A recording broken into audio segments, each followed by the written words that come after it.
Welcome to a new video, guys. My name is Ryan. We're gonna be in the funniest kids This is why some kids decided that they wouldn't be taking things too seriously, and the results are hilarious. Just wait until you see why a mother received a call from the school because of a drawing. If this is your first time visiting our channel, don't forget to subscribe, and please give this video a big thumbs up. Today we're showing you 20 funniest kid test answers. Find X. Mathematics used to be fun when it was all about numbers, additions, and subtractions. We knew that we would simply be using a calculator as grown-ups anyway. But then, someone added letters and ruined everything. Since that day, one of our favorite school subjects became much more difficult than what we expected. This is why this kid decided to take it easy and outsmart the teacher. The question was, find X. And this kid didn't think too much about it. This is why he said that it was right there, drawing a circle around the letter instead of finding the right number. Oh yeah, I changed my password, so we did find the letter X after all. What ended my in account was ruined. 1896? But it's People say that Omega. you can't know where you're going If you want to until you follow know where me, you've like been. We know that Omega, it is important the to best understand access. You know, tragedy I like got me events. Omega, so I Learn from changed it my and don't make these password. mistakes I again. haven't There made is no Robux. reason why we would need I'm gonna know get all myself the dates Robux to really someday. make a change in history. This teacher asked a ridiculous question. What ended in 1896? There are so many things that ended in this year that too many answers were possible. But How many this is? Hello, I'm Layla. Okay. When I tell anyone I've lived in a haunted house, the most common thing I would hear is, wow, cool.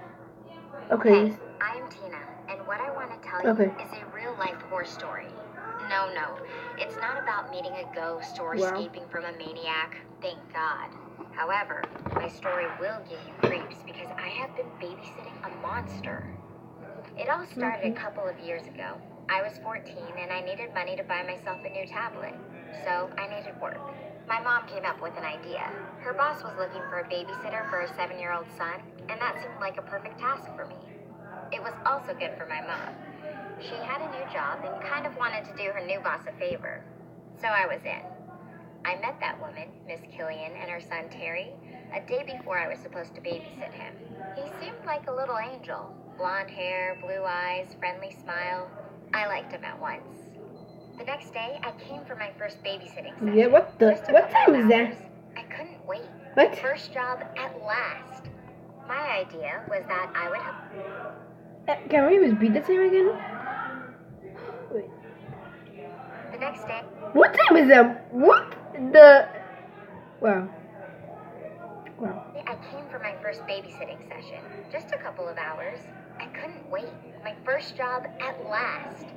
My idea was that I would help Terry a bit with the lessons, then we'd watch some cartoons until Mom came back. What could possibly go wrong? As soon as Miss Killian closed the door, I turned back to Terry and was surprised to see an intense, wicked expression on his face. Now look, he said. Don't think that now you can tell me what to do. I will do what I want and don't even think about calling my mom. Well, that was unexpected. He was saying it with a very sinister expression, and honestly, he gave me the creeps. Obviously, I couldn't let him go to his room and do whatever he liked. I had to follow him to his room, even if not as enthusiastic as half an hour before. And that was my mistake. When I entered his room, he started screaming in a top-pitched voice very loudly. I was afraid that we could be heard by the neighbors, and they would come to save the kid. Well, that was clearly overreacting. I was really surprised by his behavior. But the fun had just begun. Terry came out of his room with the most sinister grin on his face and went towards the bathroom. There, he locked himself. Okay, I thought, this would be at least a bit of a break. I went to the kitchen to wait for him to come out, but he wouldn't leave the bathroom. 10 minutes, 20. I started getting nervous. I went to the bathroom and called him. He was totally silent. I insisted, knocking on the door violently. No response. My heart rate was at about 300 and I started to panic. I threw myself against the door several times to smash it open, but nothing. I was crying, not knowing what could have happened to a child alone in the bathroom. When I began dialing 911, he came out of the bathroom smiling peacefully. All trembling nervously, I shouted at him in tears, but he ignored me completely and proceeded to his room. At that point, I just prayed for that evening to finish soon. Thankfully, in about 10 minutes, Miss Killian returned home. Terry ran to her with an angelic face. "Hi, Mommy," he screamed happily. I couldn't believe my eyes. I like Tina a lot. Let her come to us more often. God, no. When Terry went to bed, I told Miss Killian I received some warning reactions from Terry and that I think they needed someone more professional than me.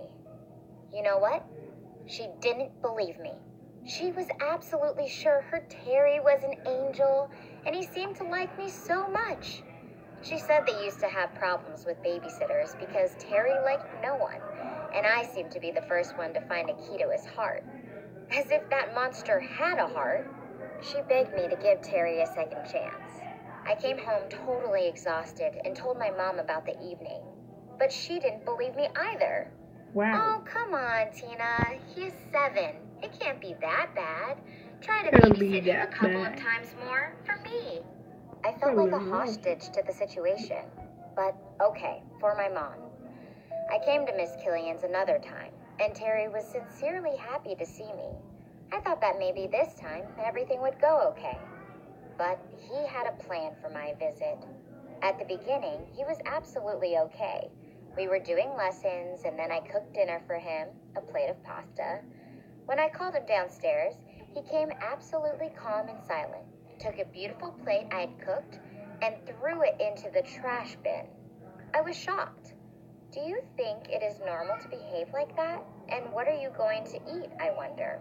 He answered calmly, "You'd better cook something else. Otherwise, I'll tell Mom you haven't given me anything to eat, and she will fire your mom." "I'm not going to cook you anything, young man. I can make you a sandwich at most if you want."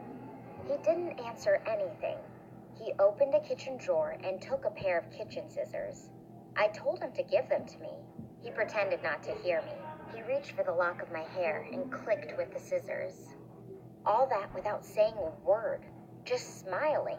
I pulled my hair out of his hand and took the scissors from him forcefully. He started yelling at me that it hurt and he would tell his mom. I told him I genuinely didn't care. I was scared as hell of him and didn't want to see him anymore anyway. When Miss Killian got home, I just told her I was going to leave them. That child had scared me to death. Thankfully, Miss Killian accepted the fact that I quit, and my mom didn't have any problems at work for that. Later on, I found out that Terry, the little angel, was seeing the therapist for his strange behavior that his mom had finally noticed. From that moment on, I never considered babysitting as a job. Who knows what demon you might have I in never a babysat babysit? because Surely you've heard some scary stories about babysitting creepy children. yeah, picture of like the let's do no more stupid children. She's rude. About the babysit Hello. I was My name is Lisa. When I And did last this, I year, I desperately tried to hold our family together sorry, I said, until I realized oh hell I wouldn't no. succeed. One of Oh, my hell earliest no. childhood memories is how my parents and I went to a playground. Nothing special happened. For some reason, I can't forget joyful smiles of my parents, a moment of pure happiness for all three of us. And this memory makes what happened to us even worse. Long story short, one day, after 17 years of marriage, my father brought us